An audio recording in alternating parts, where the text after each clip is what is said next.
Latest updates के लिए हमारे चैनल हलचल इंडिया को लाइक, शेयर एंड सब्सक्राइब कीजिए एंड यस, बेल आइकन को प्रेस करना मत भूलिए। नमस्कार, मैं हूं आपके साथ बनस कक्कर, आप देख रहे हैं हलचल इंडिया।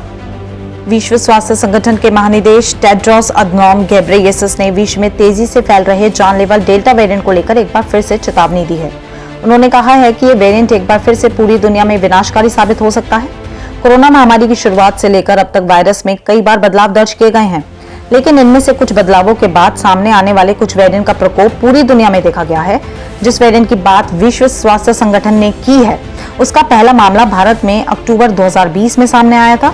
विश्व स्वास्थ्य संगठन ने इस वेरिएंट को गंभीर वेरिएंट या वेरिएंट ऑफ कंसर्न की श्रेणी में रखा है।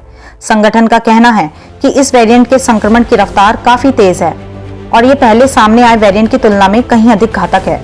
कुछ समय पहले ही विश्व स्वास्थ्य संगठन ने इस वेरिएंट के अलावा ब्रिटेन में मिले वेरिएंट को अल्फा नाम दिया था। इसके अलावा अन्य वेरिएंट को बीटा का नाम दिया था। विश्व स्वास्थ्य संगठन की चिंता केवल इसी वेरिएंट को लेकर नहीं है, बल्कि इसमें बदलाव के बाद सामने आए डेल्टा प्लस को लेकर भी है। इसके अलावा अब सबसे घातक बताया जाने वाला वेरिएंट लैम्डा भी दुनिया के 30 से अधिक देशों में दस्तक दे चुका है। जहां तक डेल्टा वेरिएंट की बात है तो बता दें कि भारत में आई दूसरी लहर में इसका सबसे अधिक प्रभाव देखा गया था। वैज्ञानिकों ने इस लहर के लिए इसको ही जिम्मेदार ठहराया है। WHO के महानिदेशक ने एक प्रेस कॉन्फ्रेंस के दौरान कहा कि लगातार चौथे सप्ताह भी पूरी दुनिया में कोरोना के मामलों में चिंताजनक रूप से तेजी देखी गई है। जेनेवा में हुए इस प्रेस कॉन्फ्रेंस में उन्होंने कहा कि विश्व में करीब 10 सप्ताह के बाद एक बार फिर से कोरोना संक्रमण से होने वाली मौतों में भी तेजी आई है। उनके मुताबिक डेल्टा वेरिएंट दुनिया के करीब 104 देशों में दस्तक दे चुका है। डॉक्टर टेड्रोस ने कहा है कि डेल्टा वेरिएंट के मामले तेजी से पूरी दुनिया में बढ़ रहे हैं। इसकी वजह से संक्रमण के मामले और मौतों में जबरदस्त इजाफा हो रहा है। उन्होंने पूरी दुनिया भर की सरकारों से अपील की है कि डेल्टा वेरिएंट से बढ़ रहे मामलों की रोकथाम के लिए कुछ नए कदम तेजी से उठाने की जरूरत है।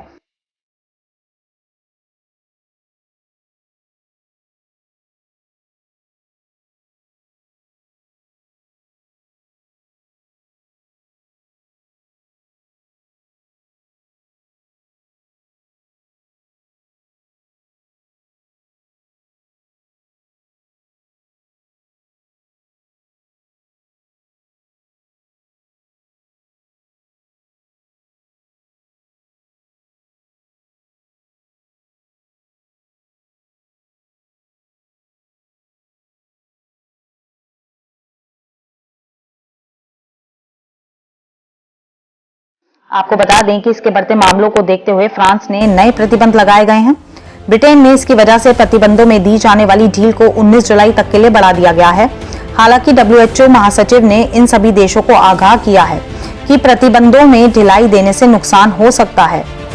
उनका कहना है कि अगर कई देशों में अब तक भी वैक्सीन बेहद कम संख्या में उपलब्ध हो सकी हैं, जबकि कुछ में अब तक वैक्सीन उपलब्ध भी नहीं हुई है। ऐसे में इन देशों में बेहद कम लोगों को ही अब तक वैक्सीनेट किया जा सका है। ऐसे में यदि प्रतिबंधों में ढिलाई दी गई तो इससे कोरोना संक्रमण के मामलों में जबरदस्त तेजी आ सकती है, जो इस संबंध में अब तक मिली प्रगति पर ब्रेक लगा सकती है। इस मौके पर उन्होंने धरती के विभिन्न क्षेत्रों में लगी भीषण आग का भी जिक्र किया। उन्होंने कहा कि दमकल कर्मी इस पर काबू पाने की पूरी कोशिश कर रहे हैं।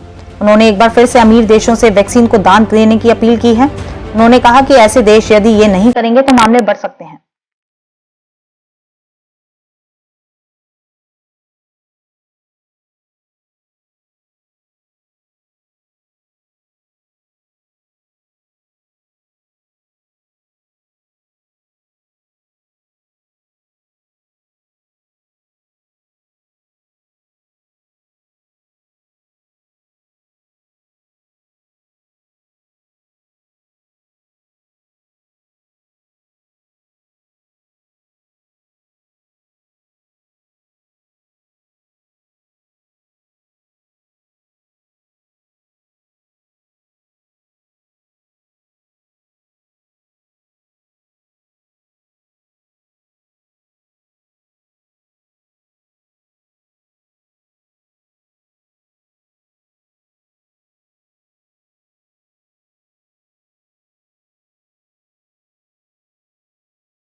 खबरों का सिलसिला जारी रहेगा, देखते रहिए हलचल।